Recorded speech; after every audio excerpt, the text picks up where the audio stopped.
Hello fabulous artists, and welcome to our first video together. So in this video, I'm going to show you how to make something called a monoprint. So a monoprint comes from the type of art called printmaking, which is a whole lot of making stamps. So usually when you make something from printmaking, it's called just a regular print, and you can make the same picture over and over and over again. But we are not making that. We're making a monoprint. So when we finish making our prints, we get to wash off what's called our printing plate. I'll tell you about that later. And we can make a whole new picture. It's going to be so much fun. Let me show you the materials that we need to get started. So the materials we need for this project are some type of paper. Copy paper would work just fine. A pair of scissors, some water-soluble markers. So water-soluble just means washable. So chances are the markers that you have at home are going to be water-soluble, but Crayola makes those as well. A damp sponge or a wet paper towel, a cup of water so that we can make our sponges more wet if we need to, and a styrofoam plate. Now, if you don't have a styrofoam plate, a styrofoam cup would work. Even the inside of a milk or juice carton would work. If you don't have any of these materials at home, you can get creative to figure out what you can use instead. And I'll give you some tips as we go. Now, it's your turn to go find those materials. So go ahead and pause this video, and don't be afraid to ask a grown-up if you need help finding something.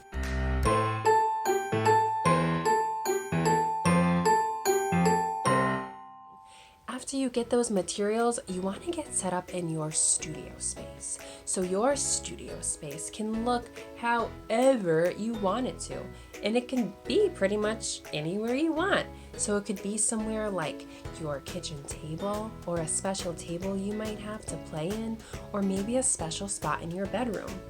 Wherever you want to make art can be your studio space. So let me get my studio space ready, and then we can get to start making our awesome monoprints. So the first thing we need to do is we need to take our scissors and our styrofoam plate, or inside of our milk carton, or our styrofoam cup, and we're going to cut away the part that goes up like this so that we're left with a nice and flat piece of styrofoam. So it might be a little tricky to cut, and if you need help, you can always ask your grown-up. You do not have to cut out a whole circle. I think I'm going to cut out a square to show you. And you can of course have multiple different pieces of styrofoam, but I think I'm going to start with this. So this is something called a printing plate. Remember how I was going to tell you more about that? This is a tool that we're going to use to make those really awesome monoprints. So what you need to do is get out those water-soluble markers and make whatever design you want. You can color in the areas that you're working on. You can outline those areas. You can make a pattern. I think I'm going to make a pattern with my 3 colors that I have. Tell your adult or family member with you if you can know what kind of pattern I'm making.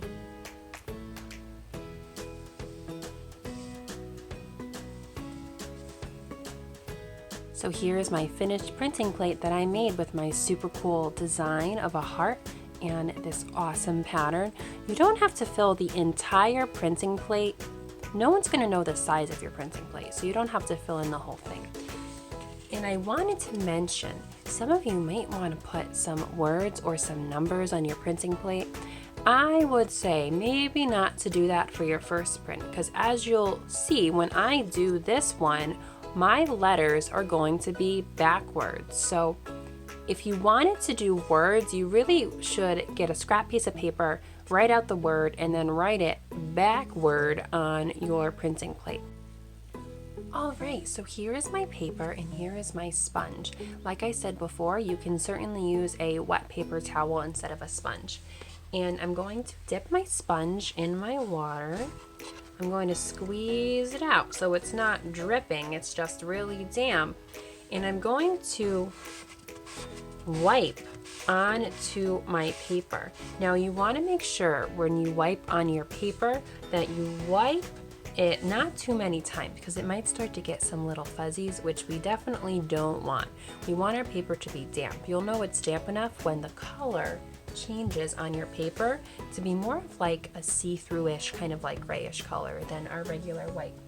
And you're going to take your printing plate, put it marker side down, and you're going to give it a nice massage with your fingers.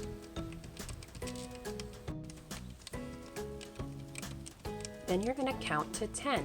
1 Mississippi, 2 Mississippi, 3 Mississippi, 4 Mississippi, 5 Mississippi, 6 Mississippi, 7 Mississippi, 8 Mississippi, 9 Mississippi. Oh, I'm so excited. 10 Mississippi.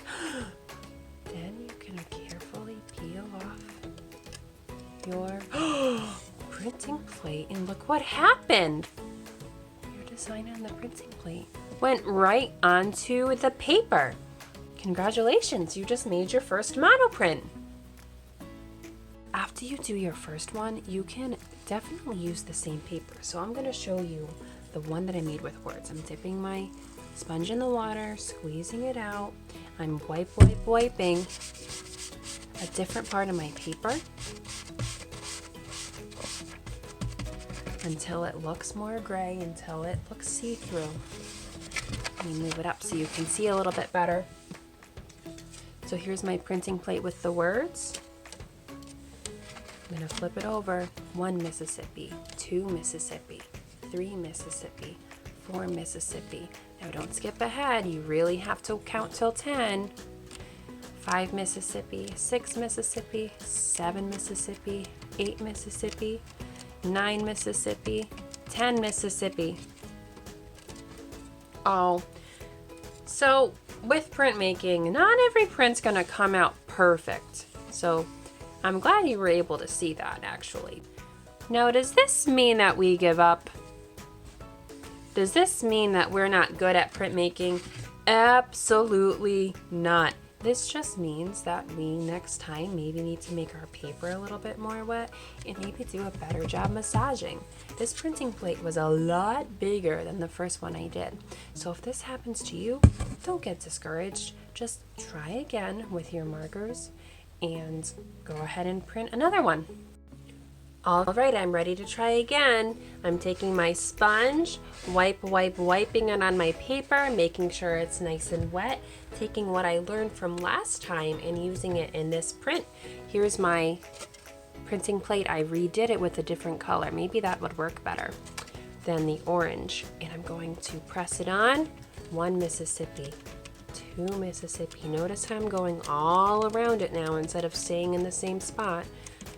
3 Mississippi, 4 Mississippi, 5 Mississippi, 6 Mississippi, 7 Mississippi, 8 Mississippi, 9 Mississippi, 10 Mississippi. Oh, I'm so excited. I hope you are too. Let's see what happens. Hey, that one came out a lot better. And notice how I said the words did come out backwards. So you're going to have to experiment if you wanted to use words in yours.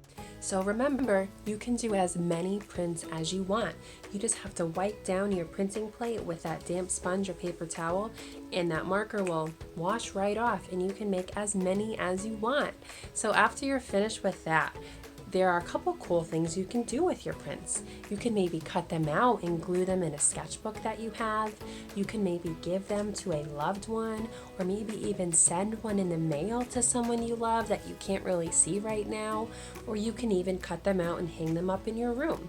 So I hope you had so much fun. I know I did with this activity, and I hope to see you really soon.